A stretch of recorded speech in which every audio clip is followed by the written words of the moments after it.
Merci de préférer nos programmes, mesdames et messieurs. Bienvenue dans cette émission dédiée ce jour à la découverte, entre autres, d'une université unique en son genre, si je peux me le permettre.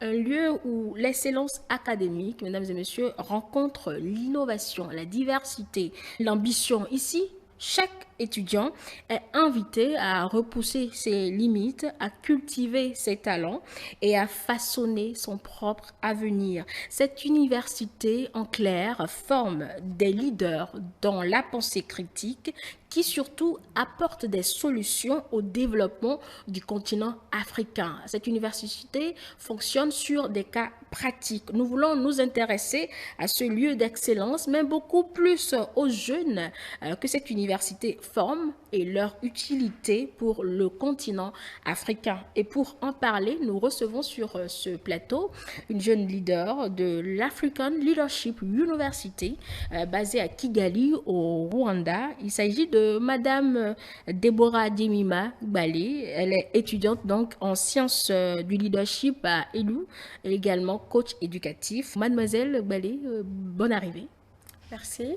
Merci d'être là avec nous pour nous présenter un peu la formation que vous recevez à ELU, l'African Leadership University, et revenir également sur le plus de cette formation dans le développement du continent africain. Alors, vous, comment votre admission s'est-elle faite dans cette université? Alors, l'African Leadership University est une université qui est vraiment très sélective. Et nous avons plus de 10 000 candidatures que nous recevons et parmi lesquelles nous sélectionnons peut-être près de 200 à 250 étudiants. Donc c'est comme ça que j'ai été sélectionnée parmi toutes ces personnes qui postulaient à l'African Leadership University. D'abord, il y a la première étape, c'est l'excellence académique. Il faut avoir de bons résultats académiques, mais ça ne se limite pas à ça.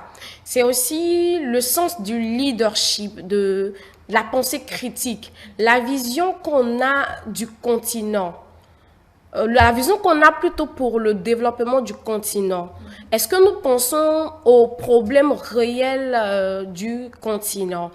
Et aussi, il y a la phase de l'interview où nous sommes interviewés par des experts qui essaient de voir vraiment est-ce que les essais que nous avons rédigés, est-ce que vraiment c'est nous qui les avons rédigés, voir vraiment quelle est notre pensée, notre vision réelle que nous avons pour notre continent. Parce qu'en réalité, LU ne cherche pas à regrouper seulement des personnes qui ont de meilleurs résultats, mais veut former des leaders de demain, des gens qui vont résoudre les problèmes du continent réellement. Ça, c'est déjà ce que votre école fait. Oui. Et quelles sont les formations qui sont proposées à ceux qui sont finalement reçus dans cette université? Alors, une fois admis à Elio, nous avons deux grands programmes qui est Software Engineering, le programme d'ingénieur en informatique, où ils font la robotique aussi. Nous avons aussi le programme de BEL, qui est le science du leadership. Et dedans, vous avez la diplomatie, la gouvernance, la conservation, l'économie, l'agriculture, un peu de tout. Alors, vous êtes étudiante en sciences du leadership. Concrètement, qu'est-ce qu'on vous apprend là-bas? Alors, Dans cette filière, hein, si c'est une filière, qu'est-ce qu'on vous apprend? alors dans cette filière, nous apprenons à penser de façon critique, à analyser des problèmes. Nous apprenons aussi à les résoudre. Donc, il y a, par exemple, dans ce programme de sciences du leadership, lorsque moi je fais l'économie, dans l'économie que je fais, j'apprends à résoudre des problèmes de titre économique. Si je fais l'éducation, j'apprends à résoudre des problèmes de titre éducatif. Donc, c'est un peu ça. Ceux qui font, par exemple, le software engineering travaillent sur des projets, créer des pages pour résoudre des problèmes toujours. Parce que vous savez, la particularité à ELU, c'est que, en plus d'avoir une filière, nous nous assignons des missions que nous choisissons. Et ces missions sont constituées de ce qu'on appelle à LU les Global Challenge, les grands challenges qui minent le continent africain, tels que l'éducation qui n'est pas de qualité, le système éducatif qui n'est pas du tout adapté, l'accès à la santé, l'autosuffisance alimentaire, la pauvreté, donc tout ce que vous pouvez imaginer qui mène le continent. Donc, chaque étudiant à LU a le devoir d'avoir une mission. Et moi, par exemple, en plus de ce que j'étudie, en plus de ma filière, je suis passionnée d'éducation. Donc, moi, ma mission, c'est d'améliorer le système éducatif ivoirien, voire africain. Donc, vous allez voir que nous sommes formés avec des cas pratiques. On nous amène plutôt à réfléchir sur des cas pratiques. Par exemple, la Côte d'Ivoire rencontre un problème, on exporte assez du riz. Plutôt importé. Oui. Je dis importé, voilà. Donc, nous importons assez du riz d'ailleurs, pendant que nous avons assez de balfons.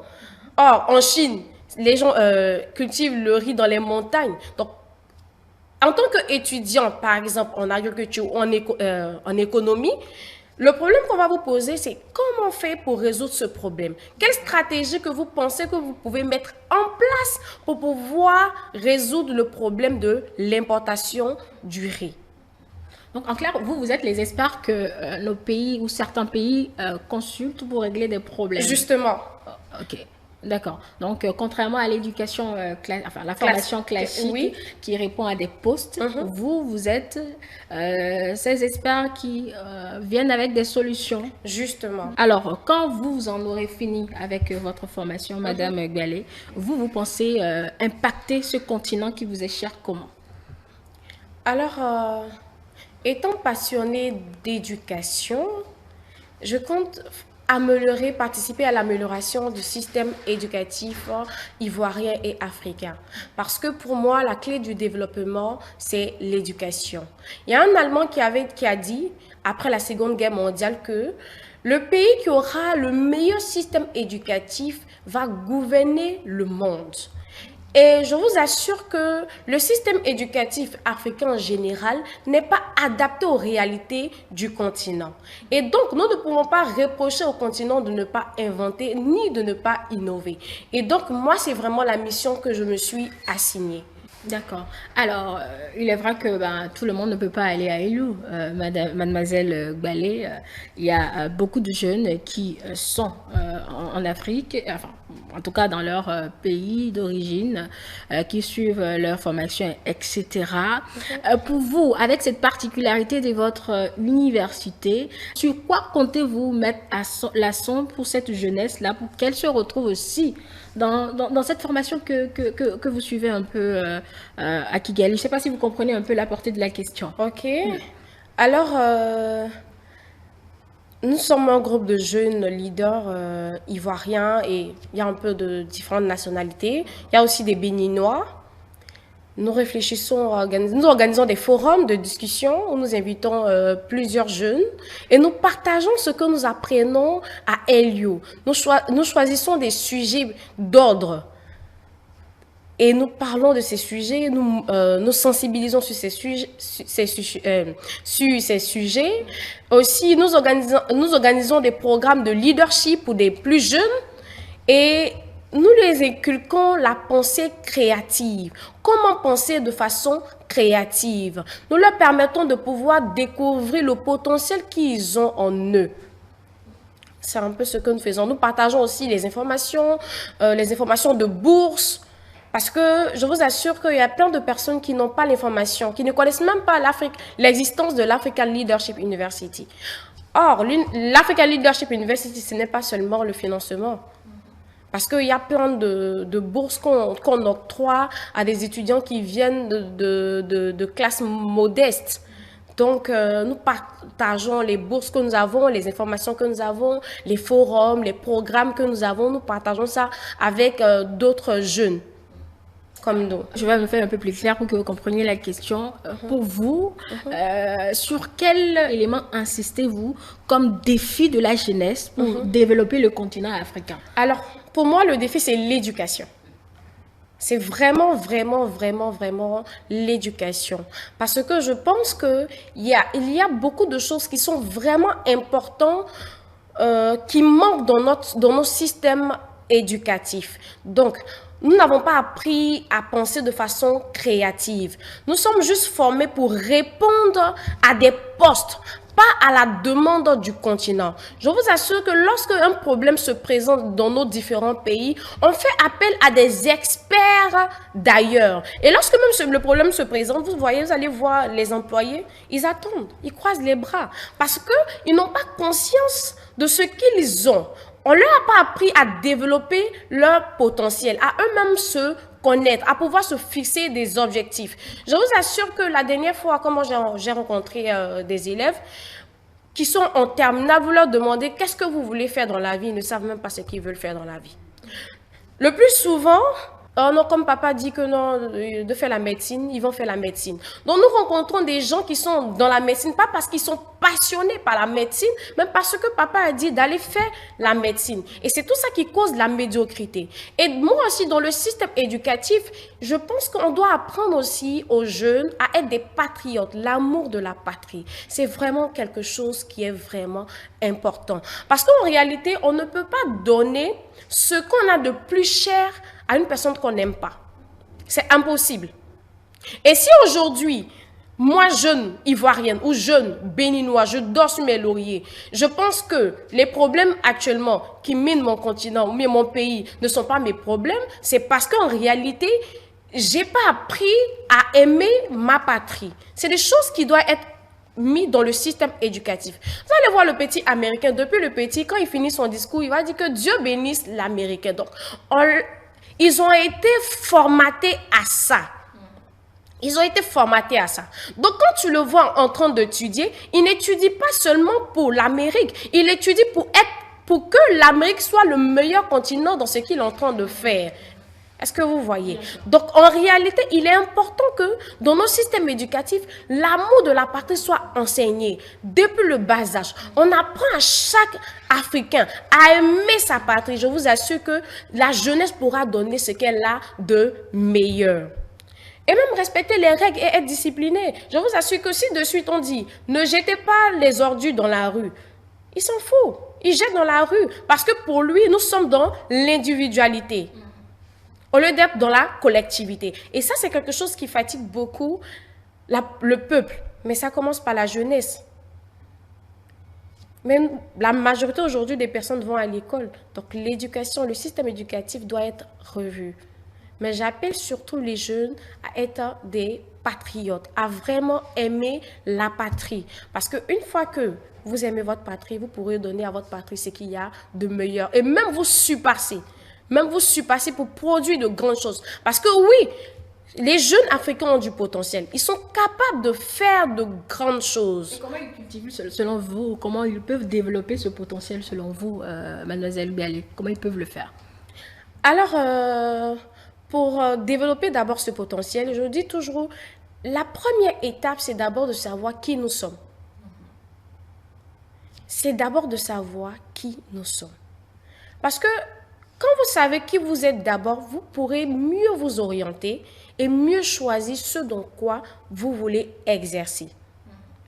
Moi, mon père, par exemple, il avait voulu que j'aille faire, par exemple, le bâtiment, être ingénieur en bâtiment. Mais je suis une personne, j'ai appris à chercher qui j'étais. Qu'est-ce qui me passionnait? Qu'est-ce qui m'attirait? Quels étaient mes centres d'intérêt? Donc, chaque jeune doit définir aujourd'hui son centre d'intérêt. Donc, d'abord apprendre à se connaître, définir son centre d'intérêt et après pourra mieux s'orienter. Et quand ils pourront s'orienter, on ne parlera plus d'être, par exemple, d'un titre d'être préfet ou bien d'être médecin. Vous allez voir qu'on va parler d'être passionné par la médecine. Et mais c'est clair que s'il est passionné par ce qu'il fait, il pourra produire de meilleures choses. Mais la première étape d'abord, c'est d'abord d'apprendre à se connaître, à définir nos centres d'intérêt et à se cultiver. nous n'aimons pas nous cultiver, nous les jeunes Africains. Nous n'aimons pas aujourd'hui nous cultiver. On a vraiment aujourd'hui, c'est dommage parce que le continent a beaucoup de problèmes. Nous sommes encore en arrière, mais nous préférons faire d'autres choses au lieu de nous cultiver. Mais c'est la connaissance qui peut nous permettre aujourd'hui d'obtenir la liberté totale et la liberté réelle. Si aujourd'hui les jeunes se plaignent qu'ils ne sont pas mis au centre de certaines actions, mais la vraie question est de savoir, est-ce que d'une part eux-mêmes ne sont pas fautifs? Est-ce qu'eux-mêmes ils cherchent à se mettre au centre de l'actualité, à s'intéresser au sujet réel et à se cultiver? Parce que si vous ne pouvez rien apporter, vous ne pouvez pas vous plaindre qu'il n'y a pas de travail. Aujourd'hui, avant, il y avait plein de personnes qui ne partaient pas à l'école.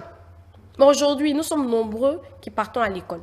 Donc, si nous ne cherchons pas à nous cultiver, à avoir un plus, c'est normal que quand nous allons aller demander du travail, on va vous dire qu'il n'y a pas de travail. Mais il y a toujours du travail pour une personne qui a un plus. Ça, c'est très bien dit. Alors, en clair, Mademoiselle Bialé, vous demandez à la jeunesse d'être un peu plus patriote et également de beaucoup, on va dire, se cultiver et afin d'être à la hauteur des attentes, puisque le développement du continent africain passera par cette jeunesse-là. Je ne sais pas si vous avez quelque chose à rajouter. Je pourrais dire que moi, je crois en la jeunesse africaine, je crois en la jeunesse béninoise. Je sais que nous pouvons faire de grandes choses et j'espère qu'ils pourront le comprendre et ils vont commencer à mettre les actions qu'il faut pour pouvoir atteindre l'objectif. Alors, vous êtes en troisième année, Oui. vous terminez quand? C'est fait de combien d'années de formation? 4 ans? D'accord, donc vous terminez l'année prochaine. Oui, justement. Et vous, comment vous vous projetez? J'aspire à faire de grandes choses pour mon pays.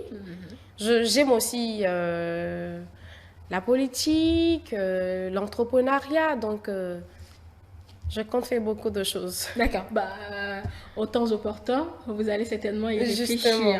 Allez, merci beaucoup, mademoiselle Jemima Deborah Balé. Je rappelle que vous êtes étudiante en sciences du leadership à l'African Leadership University, également coach éducatif. Vous avez partagé avec nous un peu votre expérience dans votre université, ce que vous apprenez et l'impact de cette formation plus tard sur le continent africain. Vous avez également observé un moment d'adresse à l'endroit de la jeunesse, que vous exhortez surtout à cultiver justement leur savoir-faire, à être un peu plus patriote concernant leur pays et également à se former, s'instruire, se cultiver pour que le développement du continent africain soit une réalité. On n'est pas obligé d'aller à Elou avant d'apporter en plus, avant d'avoir la pensée critique. Justement. Voilà, c'est ce que vous avez essayé de dire à travers ces échanges. Merci beaucoup à vous pour votre disponibilité. Mesdames et messieurs, merci à vous de nous avoir suivis, espérant que vous avez pu puiser l'essentiel de nos échanges. Nous vous donnons rendez-vous très prochainement sur d'autres programmes. N'oubliez pas de continuer à nous suivre sur nos plateformes numériques, notre site internet, le www.etelebénin.com, notre page Facebook ETélé en direct, notre chaîne YouTube ETélé Bénin et télécharger notre application pour nous suivre un peu plus facilement. ETélé avec vous, pour vous.